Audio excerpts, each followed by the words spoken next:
Hey, I'm Yash and today is my 29th birthday.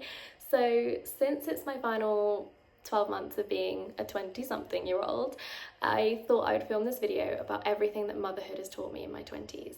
So the reason I'm filming this video is one, because I see a lot of negative stuff online about how difficult motherhood is and how hard it can be, and although I can relate to some of that, I see so much beauty, so much empowerment in motherhood that I know that many of us feel as well. So I thought, why not just make a video about how incredible it really has been. And I truly have so many amazing things to say about it, and it is more good than it is bad, and I truly feel that in my core. That is how I feel about motherhood. It's been an incredible experience for me in my 20s. I also wanted to do it for my future self, to be able to look back on and see how transformative this time has been. So of course I realised that there's a lot of growth that happens in your 20s regardless of what you experience, but I think motherhood, again, regardless of when it happens, is transformative. But there's something about experiencing it in my mid-20s that I think for me has been really moving. Having my first pregnancy at 24, had my baby at 25, and then my second baby I had 2 years later, so when I was 27, and now I'm 29. So it's been quite a journey, and I've really changed as a person, and I think motherhood has changed me in a way that I now sit with quite comfortably. Like I see that the girl that was in her early 20s that prioritized the things that she did isn't here anymore. Like she's here, but she's not here. Like that girl was someone who, I guess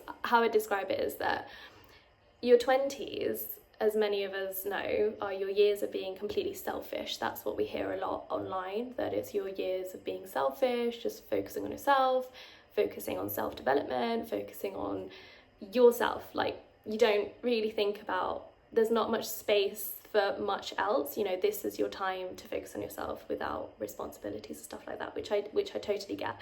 And I definitely had my time of that in my early 20s. So before 25, those first sort of 5 years of my 20s were fairly selfish.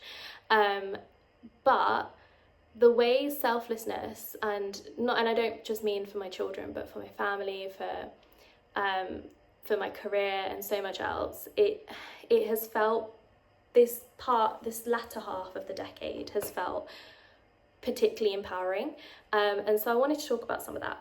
So the first thing I actually wrote down was self-care. Now, it sounds a bit contradictory to talk about this right after I spoke about how I'm not that selfish anymore, but self-care is actually one of the most selfless things you can do, and that is something that I've learned in motherhood. That, in my early 20s, I would do so much to look after myself that may have been a bit superficial. So I would sort of do a lot of like workouts and exercises, and my version of self-care of like buying lots of clothes, and like I still love buying clothes, don't get me wrong, but what I prioritized in my 20s was certainly selfish, in that it was more, but in a way I would say it's for myself, but it was more for like societal expectations of what I should look like and what I should be doing.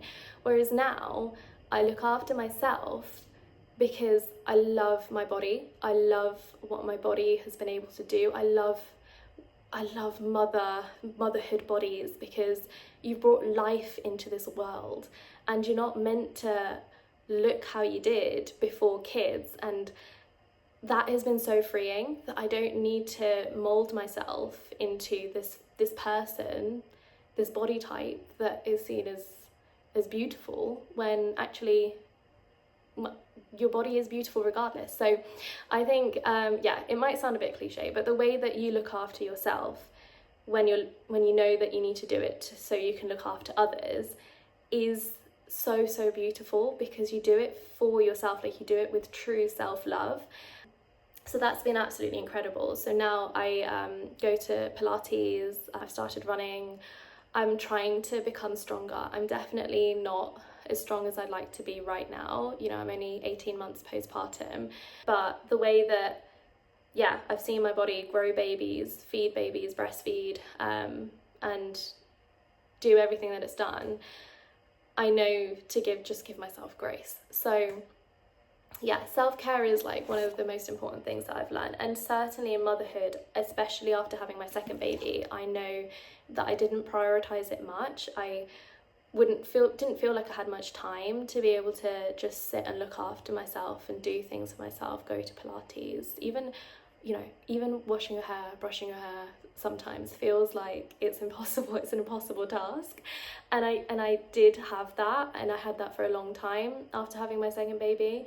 But now, entering 29, over like the last few months, I would say, I've learned to prioritize my self-care, and that has been transformative in the way that I can be a mother, in the way I can show up as a wife, as a teacher, as just a person for myself, and that has been incredible. The second one I wrote down this is my journal, by the way, and I would have done this even if I wasn't filming a YouTube video, because I do this every year on my birthday anyway. But this second one is resilience. So resilience, I would say resilience and boundaries. I have learnt resilience like no other. I didn't think it would be possible to function when you're so depleted, so sleep deprived, when you're so stressed out about whatever else is going on, that you could cope. Like, small things would be enough to send me over the edge before motherhood. But now that benchmark is much higher. I know that it's not the end of the world. I know that one sleepless night is a part of life. Even 7 sleepless nights, or however much. I haven't slept in, might have not slept in months, but it's a phase, and it's this resilience, this mindset to know that everything has an end, that has been incredible for me. And that's more of a personal thing. But then also socially, if there's conflict, if something's happened, whether it be at work, with family, whatever's happened, I've learned that, again, as long as you stay true to yourself, set your boundaries and protect yourself and your children, that is the most you can do. Whereas before, in my early 20s, and this might just be a maturity thing rather than a motherhood thing, I don't know, but I would bottle things up. So if something happened that upset me, I would bottle it up and I'd maybe cry about it later. But now I can sort of set my boundaries.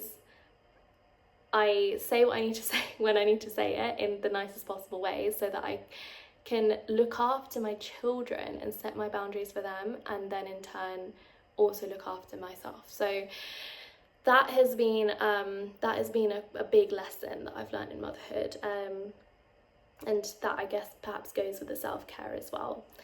And then I also wrote about resilience through the 2 unmedicated births I had. So then that leads on to the 4th. We're on number 3, not 4. Okay, number 3 and 4 are kind of similar. So number 4 was the power of the mind. So I've spoken about self-care, but also the power of the mind. So one thing that I think was good that I did in my early 20s was that I was really into meditation. That was really important to me. I did it with my friend a lot, and then I built this in during the COVID times. So in COVID times, I would meditate a lot to just get me through that period. And being able to be with yourself and sit with your mind was really, really nice. It was relaxing, at the least back then. But I used meditation to help me through my 2 births, my 2 birth experiences that I had with my 2 kids. And they were 2 of the most empowering things I have ever done. Ever done. I might need to do a separate video on my birth stories, but the way that you can train your mind to experience pain and turn it into power, it was amazing. And again, that might be a separate video, but the power of the mind was incredible. Affirmations, being able to trust in yourself and train your mind to trust yourself and your body was amazing. But again, I know that birth stories can be quite sensitive, so I'll talk about that one later. But that was a huge part in my growth. But the 2 births I had were transformative. The second one that links to that, so number 3 that kind of links to number 4, feminism and empowerment. So feminism is huge. My idea of feminism in my early 20s was so misconstrued. I thought feminism meant something that it isn't. It shouldn't be. I saw feminism in the lens of misogyny, if I'm honest. I was very 50-50. I, thought it was really important to always have that 50-50 life. And for sure, I still believe that looking after yourself and being independent is crucial as a woman, 100%. But there is space to let people take care of you. And I still work now. I work part-time. And I found a really good balance. There's not a level playing field between men and women. Women will always be taking time out of work for maternity leave to look after their kids, and looking after kids is the priority. When you've got 2 little children that are dependent on you in every way, and your heart wants to be with them and they want to be with you, finding that balance is really important. And I've been lucky enough to find a really great balance. A year after I had my first baby, I started my business for tuition, and that was again to give me some freedom, more flexibility, because I realised I needed more flexibility, which I didn't know before kids. So the importance of that flexibility. And now my focus wasn't just like on my career and getting promoted and putting all my time and effort into my work, and that isn't the goal. The goal is to be able to do what I love, which is teaching, but figuring out how to do that in balance for my children. And I'm adding this clip in to talk a little bit more about maternal feminism, because I feel like I didn't explain it very well in the video. But I think it's really important to, yes, be independent, but there's also, I think it's important to acknowledge that you can't be fully independent in motherhood, and that it shouldn't be all on the mother to be working, to be looking after the kids, to be looking after the house, to be looking after family. That isn't what motherhood should be about, because you'll just burn yourself out. So what I'm trying to say in this section is that it's not a debate on whether you should stay at home and look after your kids all the time or go to work. It's not about that. It's about acknowledging that there will be a time that you won't be able to work. There will be a time where you will want to choose your children, and there is a time when you should choose your children. And it's really important that there is support for that. And so feminism isn't, to me, all about independence and being the most independent version of yourself you can be, because that isn't realistic in motherhood. Feminism in reality is knowing that you can't do it all.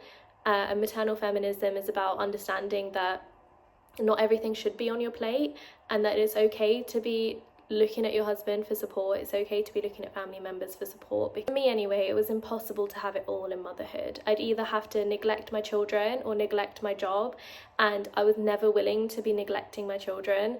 So I would always choose to stay at home as much as I could, and I did choose to be a stay-at-home mum for a while, and I would choose it again 100%. It was, being with my kids is the most amazing things, especially in the early years. And again, that in my 20s has been hugely transformative. Feminism to me looks completely different now. Finally, I wanted to talk about empathy. So empathy was something that I felt like I was empathetic before having kids, but the way you feel emotions, the way you feel sensitive, I've heard that this can be often when you're breastfeeding as well. The sensitivity that you feel for the world and everything around you is so heightened. So when I had my first baby, I looked at him a couple of hours of giving birth and thought, I can't dislike anyone in this world, like whether it be Donald Trump or whether it be like I don't know, like I won't get too political now, but I genuinely felt like I couldn't hate anyone, because we were all babies, like we were all these helpless little babies at one point. And so how could I ever feel anything but love for every single human being on this earth? Like genuinely, that's probably, it might be like a lot of the hormones that I had after birth as well. I've learned a lot in my 20s and motherhood about appreciating your nearest and dearest, and that again might be due to growth, due to maturity, but certainly becoming a mother made me see my own parents in a different light. So the level of appreciation that I already had for my parents was always there, but again, with that focus of being super selfish in my early 20s, I didn't really put too much thought into it. And I think that's quite normal when you're quite young, to not think so much about your parents and everything they're doing for you and have done for you. But it really hit me after becoming a mum at 25 how much sacrifice there is, how much beautiful sacrifice there is, that you do it so lovingly and it doesn't even feel like sacrifice. And that the way you pour into someone to help them grow and flourish, the way my parents did for me, the way I'm doing for my children, has been such a huge learning point. And it's again made me appreciate that life, to me anyway, isn't all about selfishness. It isn't all about those individual adventures and discovering yourself. It's about discovering the people who made you, and motherhood did that so beautifully for me. Again, it might not be your experience, it might not be the right experience, but it was mine, and I did love it, and I do love it. So yeah, that's everything that I've learned through motherhood in my 20s. I hope you enjoyed, and if you can relate to some of this, if you want to include some of your experiences with motherhood, I'd love to read it. Thanks for watching. Bye.